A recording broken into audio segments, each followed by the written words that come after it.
In this week's video, we'll review the latest charts and data to help us answer the question, stocks, happy Halloween or ominous omen?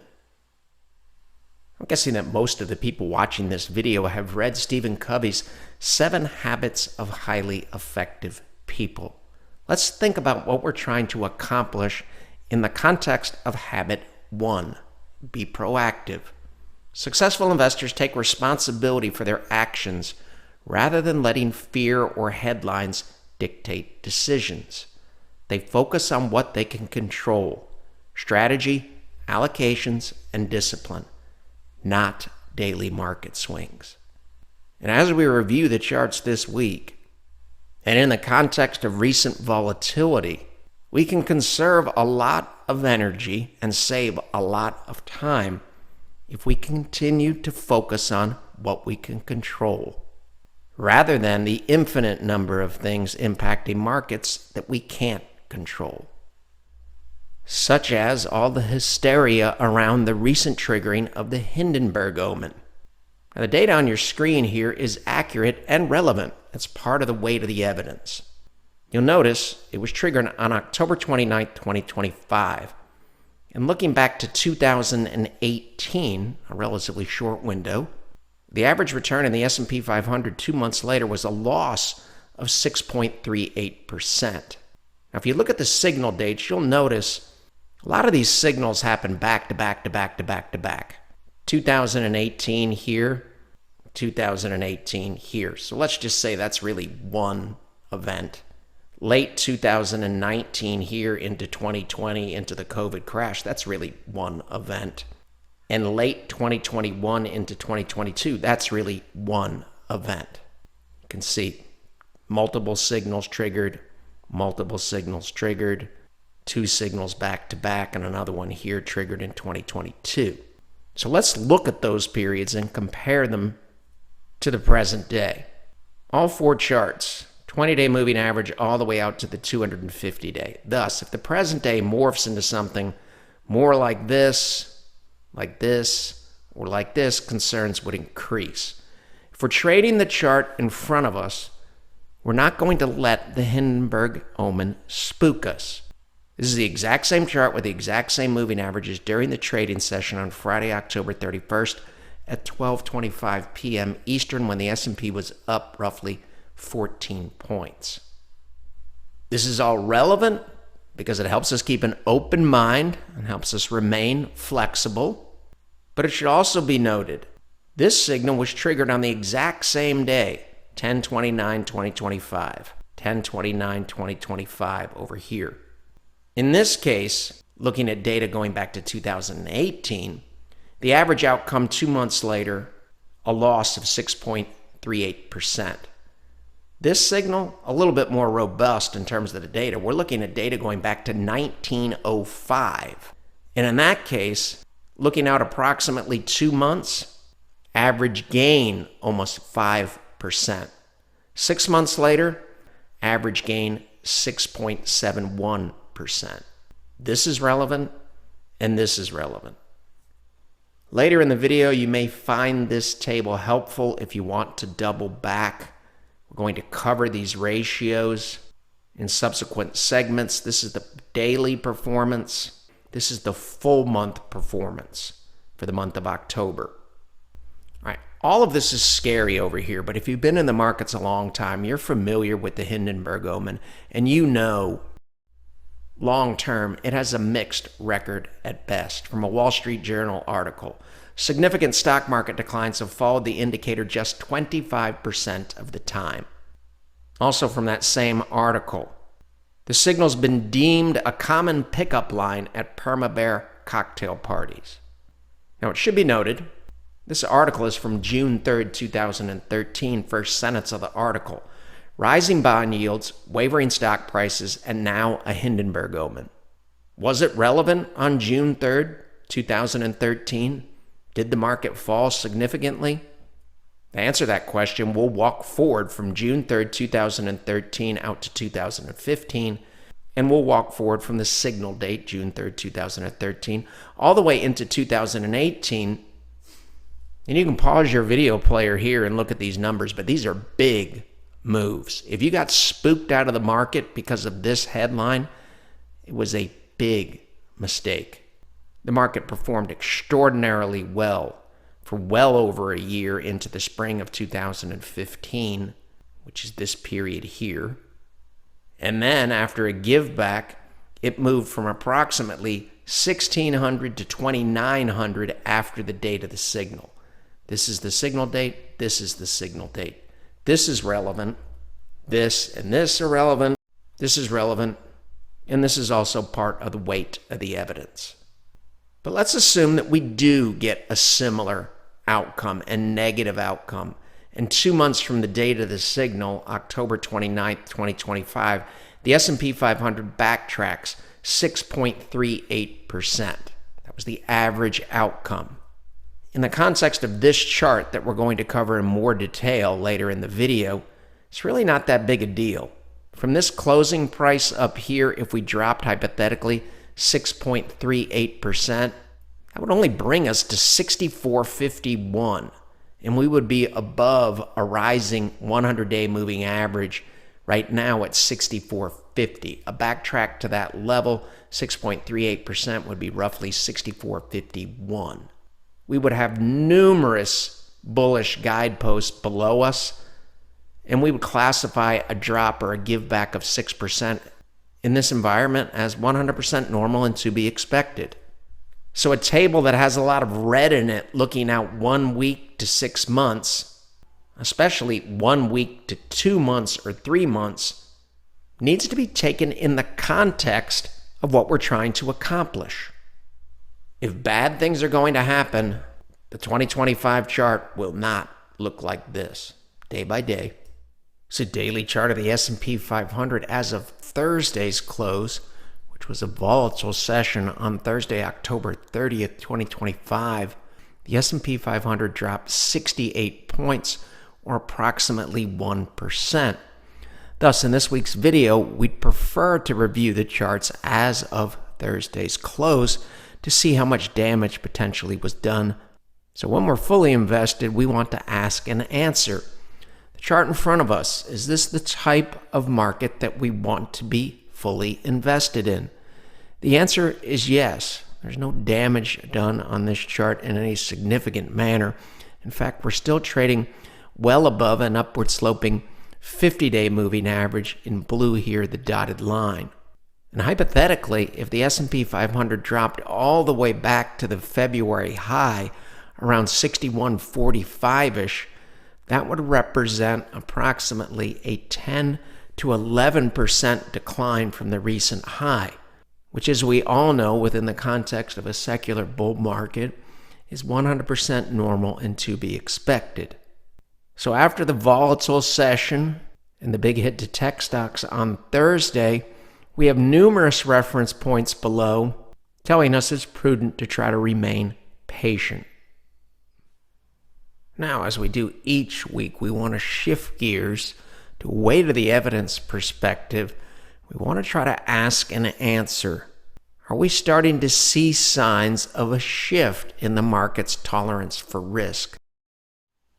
In order to help us answer all these important questions, we're comparing 388 ETFs head to head.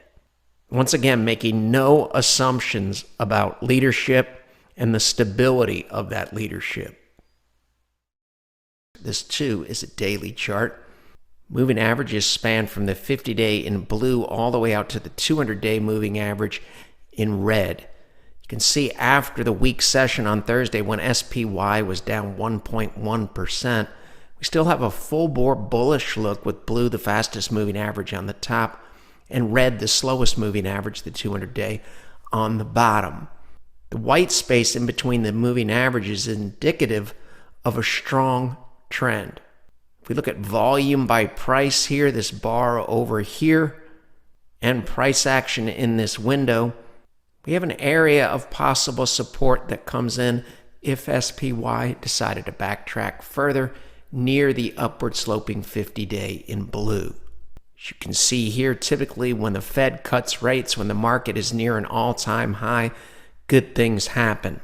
It's only happened 4 other times. 1 year out, the S&P 500 was higher every single time with an average return of 20%.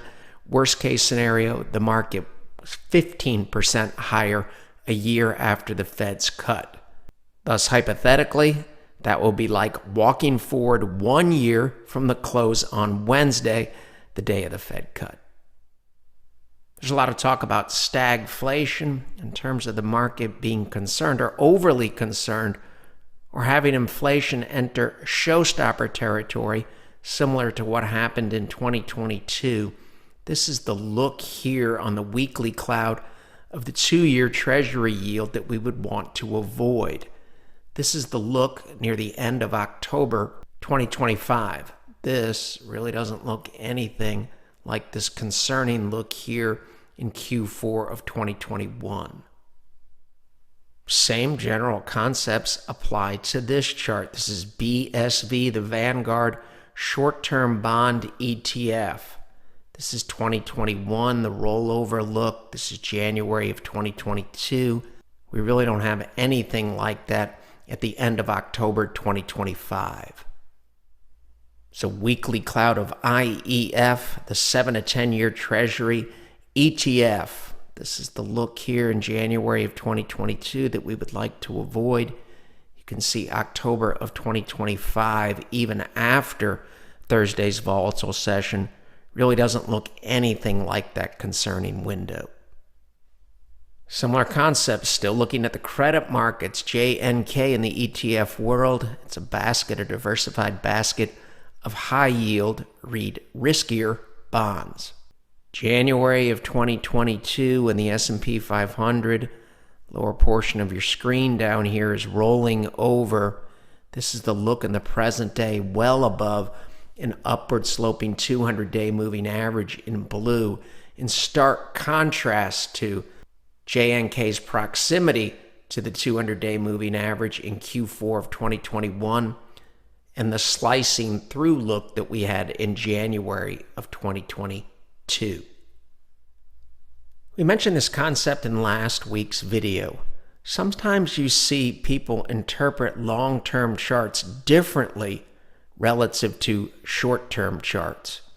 Markets operate in fractal patterns, which means the way we interpret this chart that spans over 25 years is the same way that we would interpret a 25-minute chart. This is the ratio of SPY to XLP. Anyone that lived through it knows that the dot-com bust bear market and the financial crisis bear market are very serious and damaging bear markets, both financially and psychologically. Thus, it's not surprising that it took 25 years for this ratio to clear this peak back here in the year 2000. The longer a market goes sideways, the bigger the move we can expect to get when we either get a bullish breakout or bearish breakdown. In this case, on the monthly chart of SPY relative to XLP, we have a bullish breakout, and that bullish breakout is taking place above an upward sloping 50-month moving average, in stark contrast to the proximity to the 50-month moving average in Q4 of 2007 and Q1 of 2008. Probably the biggest concern that we would have in the short to intermediate term is that this ratio is extended from that upward sloping 50-month, but that doesn't diminish the importance of this breakout, and it would be 100% normal and to be expected if this breakout came back and retested this area here.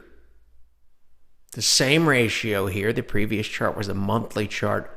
This version is a weekly chart, and we're looking at the 30-week moving average in blue, the 40-week in green, the 50-week in pink, and the 60-week moving average in red. Contrast the rollover look here in late 2021, Q1 of 2022. This is what the S&P 500 is doing in 2022 with the look in 2025. Now we have a tight cluster that's turning up in a bullish manner. In blue, the fastest moving average has moved from the bottom of the stack back here, back to the top of the stack in the present day. There's nothing here on the weekly chart. Even after Thursday's session, this ratio was still up for the week, 3.78%. There's nothing here that screams risk off. Extended, potentially. Similar concepts here. This is USMV relative to VU. Minimum volatility ETF relative to the S&P 500. This is increasing fear or increasing relative demand or relative conviction to own a defensive ETF like USMV. This is January of 2022. This is where the S&P 500 bottoms down here in October of 2022. You can see when bad things are happening, this defensive ratio moves from the lower left to the upper right. We have been moving sharply from the upper left to the lower right. And even after the give back on Thursday, this defensive ratio was down 1.76% for the week. Again, lots of talk in the rearview mirror in Q4 of 2024 and during the entire calendar year thus far in 2025 of either increasing inflation due to tariffs or increasing stagflation. This is energy XLE relative to SPY. Notice how this ratio had been rising for over a year in here before we got that bad CPI report in January of 2022. Look at the ratio in black and the moving averages, which span between the 20-day moving average in blue all the way out to the 250-day, the dotted black moving average here. Compare and contrast the profile with blue, the fastest moving average on top, with the profile over here in the present day with blue, the fastest moving average on the bottom. Before we cover numerous monthly clouds, let's just review the boxes that we would be concerned about and the boxes that we would be confident about. And you can do that by pausing your video player. The things that we would like to avoid in 2022 and the things that we would like to embrace in 2024 are identical on a monthly chart relative to a weekly chart. Now, if we look at a monthly cloud of tech XLK relative to XLE energy, once again, notice how the ratio starts to fall well before the 2022 bear market. What are we doing in 2025? We're trying to clear difficult areas of potential resistance. You can see the ratio is back above the monthly cloud here. You can also see over here the cloud is flipping or has flipped from red to green. Now, this isn't a confident 5 for 5, but right now this chart moving in the proper direction for the market. Notice the direction of the ratio here since the S&P 500 bottomed in October of 2022. The market's going up, the ratio is going up. Bad things are happening, the ratio is going down. At the moment, we're batting 5 for 5. Is price above the cloud? Yes. Has the cloud flipped from red to green? It has. Is blue above red? The answer is yes. Is price above red? The answer is yes. Is the green span above price? Once again, the answer is yes. Still somewhat indecisive because of all of the spans in the ratio are near the cloud. But an encouraging look in October 2025, considering we've got one trading day left in the month, and this ratio is up 8.83%. If it reversed and the ratio moved into this white space, concerns would significantly increase. As we know, we trade the chart in front of us and take it day by day. It's a monthly cloud of a ratio. It's AIQ, Global AI and Technology, relative to SPY, the S&P 500. Cloud flipped from red to green. Price above the cloud, yes. Is the lagging span above price? It is. Much like the prior chart, somewhat indecisive with all of these reference points still relatively close to the cloud. But the fact that the blue span and the red span are kissing or on top of each other and all of these other things are happening tells you we could be in the early stages of this trend. Since this is a monthly chart, it doesn't tell us anything about what's going to happen in the next 3 hours, 3 days, 3 weeks, or really even 3 months. But it does speak to the longer term outlook. 9 months, 12 months, 18 months, 24 months. And all of those time frames align with the time frame of an investor. The opening chart in this week's video, we asked, should we be in this market and should we be fully invested? The chart of the S&P 500 helped us answer those questions. Then we shifted gears to, are we seeing evidence of a shift in risk appetite from risk on to risk off? Now we're answering another important question. From an asset allocation perspective, has anything changed? Should we be allocating to foreign stocks? Should we be allocating to small caps? And what's happening with the large cap growth and or large cap tech trades? Said another way, are we in the right place? IWF is the Russell 1000 Growth ETF. Here's some of the top holdings over here.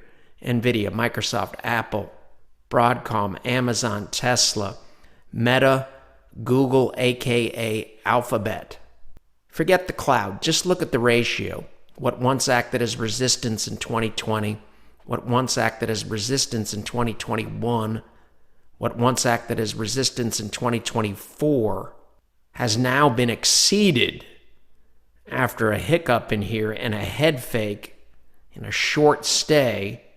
And now we're above these lines, the areas of prior resistance, and what once acted as resistance may now act as support, and we're into that white space.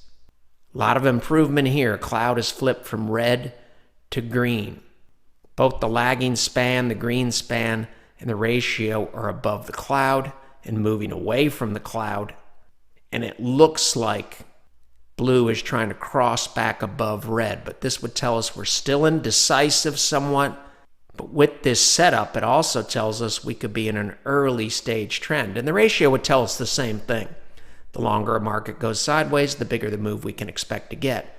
We're just now trying to break out of a box that started forming back here in 2020. Remember earlier we said, should we be in foreign stocks? So we know IWF is attractive from a long-term perspective relative to the S&P 500. That's what this chart helps us with. But would we rather be in foreign stocks than IWF? And of course, these are hypothetical questions to illustrate concepts. Well, to help us answer that question, why don't we look at the ratio of foreign stocks, ACWX, relative to IWF? On the monthly cloud, the ratio is down for the month against foreign stocks, and it's batting 0 for 5 relative to the long-term trend. How about small caps? A lot of talk in the last several years about small caps. There's really nothing here that tells us we should be considering allocating part of our hard-earned capital to small caps. This is VIOO relative to IWF. Again, batting 0 for 5 on the monthly cloud and down month to date over 4%. Why are we constantly making these comparisons? Because we don't want to assume anything. Our positions have been performing well, but we never want to get complacent. We always want to keep an open mind about all of these ratios flipping in the other direction. Day by day, with an open mind about a wide range of outcomes. And that includes a wide range of leadership shifts potentially in the future. How about tech relative to the Russell 1000 Growth ETF? This is F-Tech in the ETF world relative to IWF. Again, you can forget all the messy look on the cloud. Just look at the ratio. It peaked here in 2023. It's been moving sideways to down in an indecisive manner in 2023, 2024, and into that less bad low in April of 2025. Now it's reversed sharply right at the cloud, which potentially can act as support. That's a good sign. Bottom near a logical area, and now is reversed and is above that high made way back in 2023. Still some work to do here, but an improving look. And this ratio looks a lot better than the previous ratios when we looked at foreign stocks relative to IWF and small caps relative to IWF. Another tech ETF, IYW relative to VU. Similar situation. We have sideways movement between the peak in 2021 and the low in 2025. What once acted as resistance may now act as support. And it looks like this ratio is trying to resume the trend that began back here in 2016. Also noteworthy, the low near that October low, the major low in the S&P 500 back here. Remember, the NASDAQ bottomed just 3 trading days before the end of the year. This low also happened near a logical area, a rising green cloud, with the cloud being an area of potential support. Similar concepts here. This is after tech got wiped out during Thursday's session. The monthly chart, the triple Qs, the NASDAQ 100 ETF relative to SPY, still up 2.18% for the month, and trying to get some separation from this long-term consolidation box. The ratio entered the consolidation box back here in 2020. It's the exact same level here near that major low in 2022. Resistance up here in 2020 and 2021, again in 2024, and now it looks like we're trying to break out in a bullish manner. This chart is currently batting 4 for 5, but it's very, very close to 5 for 5, and that would happen after the two spans kissing each other separate. Based on what we're seeing, probably say the odds would favor that happening, with the spans rising, the cloud flipping from red to green, the ratio above the cloud, the lagging span, the green span, above price above red. S&P 500 peaks on January 3rd, 2022. And in 2022, value stocks, when the market is concerned about inflation, Fed policy, and rising interest rates, VTV hammers VUG as the ratio falls against VUG and for VTV. So this is the concerning look that we would want to avoid, moving from the upper left to the lower right. Since the tariff low in 2025, we've been moving from the lower left to the upper right, and we've broken out and are holding a breakout above a consolidation box, with the ratio moving from here to here to here to here to here. And that box dates all the way back to 2020, when the ratio found resistance here, again here, and now has broken out. And again, it's important to keep in mind, all of the charts that we just covered are a summary or a small portion of the analysis where we compared 388 ETFs head to head. Now let's think of all of the long-term charts and favorable setups that we've covered in this week's video. And let's do it in the context of this quote from NVIDIA's CEO on Friday, October 31st, 2025. We are at the beginning of a 10-year build-out of this new era. So let's say you walk forward 10 years from 2024 or 2025. That takes you to 2034 or 2035. It's extremely important to keep in mind. The analysis and commentary in this week's video is based on the charts in front of us. If the weight of the evidence and the data starts to shift in a material manner, we must be willing to reassess the probabilities. And we all know the only way that we can do that effectively is if we head into next week and every week with that flexible, unbiased, and open mind.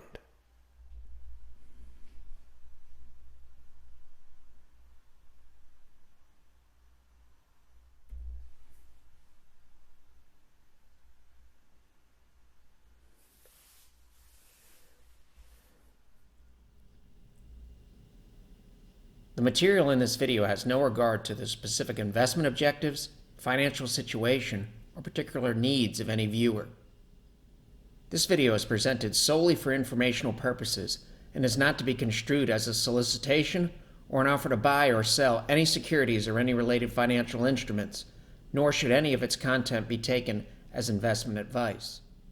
Any opinions expressed in this video are subject to change without notice, and Shivako Capital Management, LLC, or CCM, is not under any obligation to update or keep current the information contained herein. CCM and its respective officers and associates or clients may have an interest in the securities or derivatives of any entities referred to in this material. CCM accepts no liability whatsoever for any loss or damage of any kind arising out of the use of all or any part of this material. We recommend that you consult with a licensed and qualified professional before making any investment decision.